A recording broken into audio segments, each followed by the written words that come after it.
ആകാശവാണി.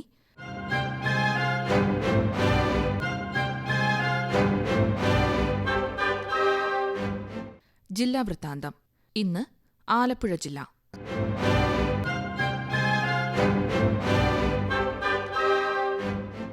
ജില്ലാവിശേഷങ്ങളുമായി ആകാശവാണി പ്രതിനിധി ആർ രവികുമാർ. തണ്ണീർമക്കം ബണ്ടിനെ ചൊല്ലി വീണ്ടും സമരം. വേലിയേറ്റമനുസരിച്ച് ബണ്ട് തുടർച്ചയായി അടയ്ക്കുകയും തുറക്കുകയും ചെയ്യുന്നതിനെതിരെ മത്സ്യത്തൊഴിലാളി യൂണിയനുകൾ സമരരംഗത്തിറങ്ങി. ഏതാനും ആഴ്ചകളായാണ് ജില്ലാ ഭരണകൂടത്തിൻ്റെ നിർദ്ദേശത്തിൽ വേലിയിറക്കങ്ങൾക്കനുസരിച്ച് ബണ്ടിൻ്റെ ഷട്ടറുകൾ ക്രമീകരിക്കുന്നത്. ഇങ്ങനെ അടക്കുന്നതും തുറക്കുന്നതും മത്സ്യത്തൊഴിലാളികളുടെ ഉപകരണങ്ങൾ വ്യാപകമായി നശിക്കുന്നതിന് കാരണമാകുന്നുവെന്നാണ് മത്സ്യത്തൊഴിലാളികളുടെ പരാതി.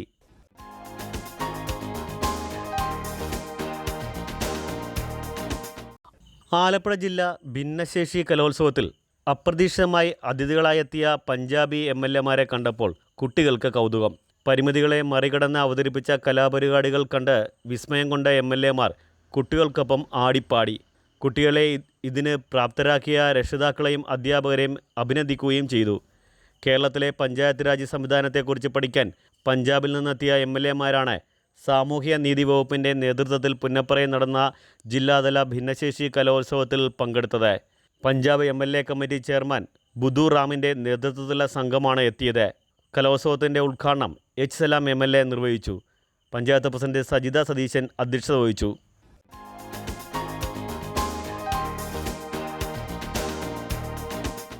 തദ്ദേശ സ്വയംഭരണ സ്ഥാപനങ്ങളുടെ കരട് വാർഡ് പുനർവിഭജന നിർദ്ദേശനത്തിനെതിരെ ആലപ്പുഴ ജില്ലയിൽ ലഭിച്ചത് 723 പരാതികളാണ്. സംസ്ഥാന ഡീലിമിറ്റേഷൻ കമ്മീഷനും കളക്ടർക്കും ഓൺലൈനായും നേരിട്ടും ലഭിച്ച പരാതികളാണിത്. പരാതി അന്വേഷിക്കാൻ 12 ബ്ലോക്കുകളിലും 6 നഗരസഭകളിലും 18 ഉദ്യോഗസ്ഥരെ നിയമിച്ചു. ജനുവരി 18 മുമ്പ് അന്വേഷണം പൂർത്തിയാക്കി ഡീലിമിറ്റേഷൻ കമ്മീഷനെ റിപ്പോർട്ട് നൽകണം. ഡിസംബർ 3 വരെയാണ് പരാതികൾ നൽകേണ്ടിയിരുന്നത്. അവസാന ദിവസം മാത്രം 150 പരാതി ലഭിച്ചു. ഏറ്റവും കൂടുതൽ പരാതി ലഭിച്ചത് ആലപ്പുഴ നഗരസഭയിൽ നിന്നാണ്. ജില്ലയിൽ 72 ഗ്രാമപഞ്ചായത്തുകളിൽ 64 ഇടത്താണ് വാർഡുകൾ കൂടിയത്. ഇതോടെ ഗ്രാമപഞ്ചായത്ത് വാർഡുകളുടെ എണ്ണം 1169 നിന്നും 1253 ഉയർന്നു.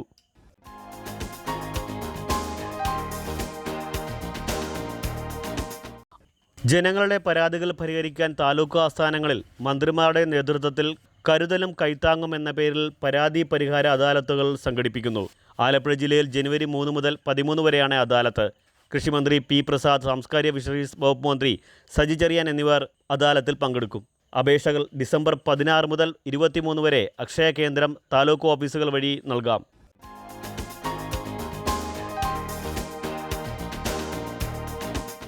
കായംകുളം റെയിൽവേ സ്റ്റേഷനിലെ അമൃത് ഭാരത് പദ്ധതി നവീകരണം മാർച്ച് 31 പൂർത്തിയാകുമെന്ന് southern railway general manager RN Singh അറിയിച്ചു. KC വേണുഗോപാൽ MPയുടെ നിർദ്ദേശപ്രകാരം റെയിൽവേ സ്റ്റേഷൻ സന്ദർശിച്ച് അമൃത് ഭാരത് പദ്ധതി പ്രകാരമുള്ള നിർമ്മാണ പ്രവർത്തനങ്ങളുടെ പുരോഗതി വിലയിരുത്തിയ ശേഷം സംസാരിക്കുകയായിരുന്നു അദ്ദേഹം. പദ്ധതി പ്രകാരം കാറ്റഗറി 3 ഉൾപ്പെടുന്ന കായംകുളത്ത് നിർമ്മാണം തുടങ്ങി 1 വർഷത്തിലേറെയായിട്ടും കാര്യമായ പുരോഗതി ഉണ്ടായില്ല. കായംകുളം റെയിൽവേ സ്റ്റേഷനിലെ പ്ലാറ്റ്ഫോമിൽ എല്ലായിടത്തും മേൽക്കൂരയുമില്ല.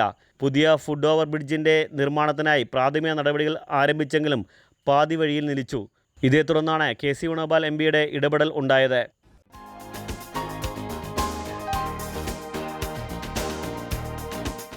കഴിഞ്ഞ 9 ദിവസമായി ആലപ്പുഴ കളക്ട്രേറ്റിന് മുന്നിൽ നെൽകർഷകർ നടത്തിവന്നിരുന്ന നിരാഹാര സമരം അവസാനിപ്പിച്ചു. ഉന്നയിച്ച ആവശ്യങ്ങൾ സർക്കാർ ഭാഗികമായി അംഗീകരിച്ചെന്ന് സമരസമിതി നേതാക്കൾ അറിയിച്ചു. നെൽകർഷക സംരക്ഷണ സമിതി സംസ്ഥാന general secretary Sonichan Pulinkunnu, vice president Lalichan Pallivathukkal എന്നിവരാണ് നിരാഹാരം കിടന്നത്. കഴിഞ്ഞ ദിവസം മന്ത്രിമാരായ GR അനിൽ, P. പ്രസാദ് എന്നിവരുമായി സമരസമിതി നേതാക്കൾ ചർച്ച നടത്തിയിരുന്നു. ആലപ്പുഴ ജില്ലാ കളക്ടർ അലക്സ് വർഗീസ് നിരാഹാരം കിടന്ന നെൽകർഷക സംരക്ഷണ സമിതി നേതാക്കൾക്ക് നാരങ്ങാ നീര് നൽകി സമരം അവസാനിപ്പിച്ചു. സമാപന സമ്മേളനം NSS ഡയറ്റ് ബോർഡ് അംഗവും കുട്ടനാട് താലൂക്ക് യൂണിയൻ പ്രസിഡന്റുമായ ഡോക്ടർ നാരായണപിള്ള ഉദ്ഘാടനം ചെയ്തു. ജില്ലാ വൃത്താന്തം സമാപിച്ചു.